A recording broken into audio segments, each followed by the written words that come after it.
वाह अम्मा, आपके हाथों का अचार और आंवले का मुरब्बा खाकर मजा आ गया। पता नहीं क्या जादू रहता है आपके हाथों के बनाए अचार और मुरब्बे में, जो मुझे सिर्फ आपके हाथों का बना अचार ही भाता है। फिर चाहे आम का खट्टा मीठा रायता हो, या आम का नोनचा हो, या आम लसोड़े का अचार हो, या फिर आम कटहल का। नाम गिनाने बैठूंगी तो भूल जाऊंगी। नारंगी का अचार, नींबू का अचार, हर चीज एकदम नपी तुली रहती है। मैं नाम लेती जा रही और मेरे मुंह में पानी आता जा रहा है। सोनाली गर्मियों की छुट्टियों में मायके आई है और माँ के हाथों का आम का ताजा ताजा अचार खाकर उसे मजा ही आ गया। अचार तो तुम भी डालती हो बेटा, आनंदी जी ने आम के अचार में हाथ से मसाला और सरसों का तेल मिलाते हुए कहा। उसमें वो बात नहीं आती माँ, जो आपके हाथों के अचार में रहती है। और जैसे मैं आपसे अचार ले जाती हूँ, वैसे अपनी ननद को भी देती हूँ।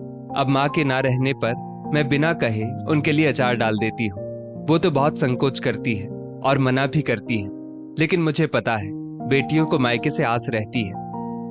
काफी समझदार हो गई है मेरी बिटिया रानी। हमें अच्छा लगा तुमने अपनी सासू माँ के ना रहने पर उनकी जिम्मेदारियों को बखूबी संभाल रखा है।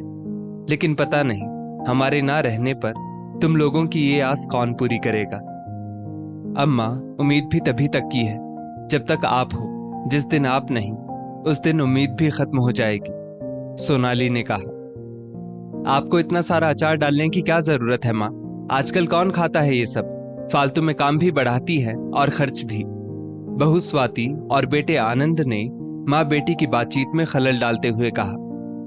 भाभी, अचार डालने में सारी मेहनत माँ करती है, आप तो हाथ तक नहीं लगाती। आप कह रही हैं कि आजकल अचार कोई नहीं खाता, लेकिन माँ इतना सारा अचार डालती है, वो सब चला कहाँ जाता है? मैं तो सिर्फ थोड़ा ही ले जाती हूँ। वैसे एक बात आपको बता दूं, आजकल घर के बने अचार की हर जगह बहुत मांग है। माँ के हाथों का अचार तो हाथों हाथ बिक जाएगा और मुंह मांगी कीमत भी मिलेगी। अरे माँ सुनिए जरा, आप वैसे भी इतनी मेहनत करती हैं अचार बनाने में, आखिर आपको इसका मेहनताना भी मिलना चाहिए।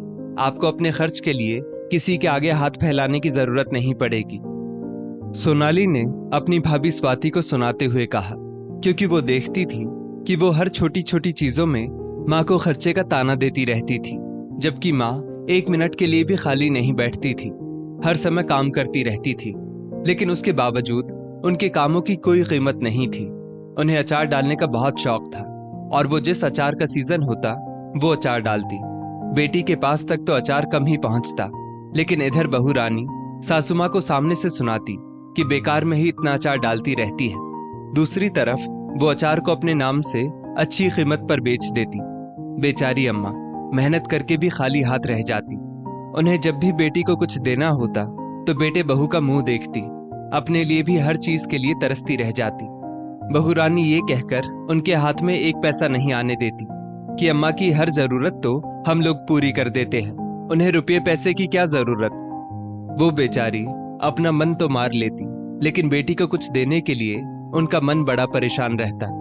वो बेचारी सीधी सादी, उन्हें बहू की चालाकियां समझ नहीं आती, लेकिन बेटी सोनाली तक उसकी भाभी की ये चालाकियां अड़ोस पड़ोस और रिश्तेदारों के माध्यम से पहुंच ही गई। इस बार वो सोच कर आई थी कि वो कुछ ना कुछ तो अम्मा के लिए जरूर करेगी।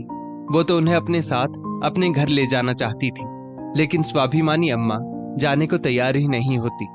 उनका कहना यही रहता कि जब तक हाथ पैर चलेंगे किसी पर निर्भर नहीं रहूंगी। इसलिए इस बार सोनाली ने सोच लिया था कि अम्मा को एक एक पैसे के लिए किसी के आगे हाथ नहीं फैलाने दूंगी। अम्मा को पूरी तरह से आत्मनिर्भर बनाकर ही दम लूंगी। उनकी मेहनत का फल दूसरे लोग लूटे, ये मैं होने नहीं दूंगी। अम्मा, ये लीजिए स्मार्टफोन, आपके बहुत काम आने वाला है, सोनाली ने माँ आनंदी जी को स्मार्टफोन देते हुए कहा। अब इस उम्र में हम स्मार्टफोन का क्या करेंगे बेटा, हमें तो चलाना भी नहीं आता। आनंदी जी ने स्मार्टफोन की तरफ देखे बगैर ही मायूसी से कहा। इस स्मार्टफोन से ही आप बहुत कुछ कर सकती हैं अम्मा, आपके हाथों में तो हुनर है ही।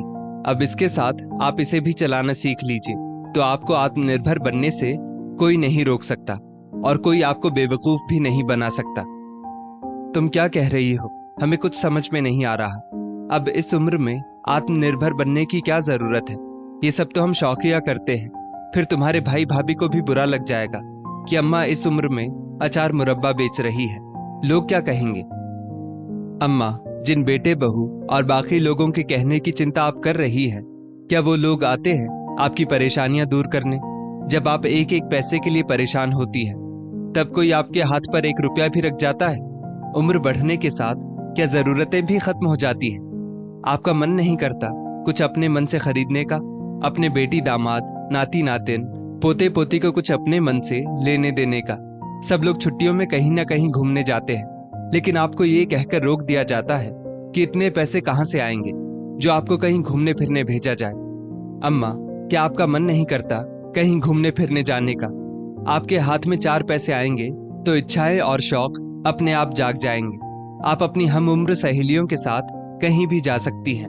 अपना मन मारकर अपनी तरफ से बिल्कुल ही उदासीन हो गई हैं आप। आपको याद है पापा क्या कहते थे? जब तक जियो शान से जियो, मन मारकर नहीं मन भरकर जियो। फिर आप ऐसी क्यों हो गई? आप किसी की भी गलत बात का विरोध क्यों नहीं करती? आपको पता है आप इतनी मेहनत से रूच रूच कर अचार मुरब्बा बनाती हैं, स्वाति भाभी की 4 बातें भी सुनती हैं, और वो बड़ी ही चालाकी से आपके हाथों के बने स्वादिष्ट अचार मुरब्बे अच्छे दामों में बेचकर अच्छा खासा पैसा कमाती है। आपको कानो कान खबर भी नहीं होने देती। सोनाली ने कहा, जब अपने ही बच्चे छल कपट करने पर उतारू हो जाएं, तो उनसे कहां तक लड़ा जा सकता है?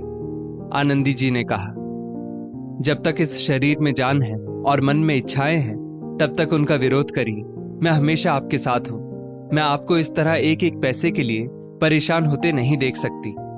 कहते हुए सोनाली आनंदी जी के गले लगकर सुबकने लगी।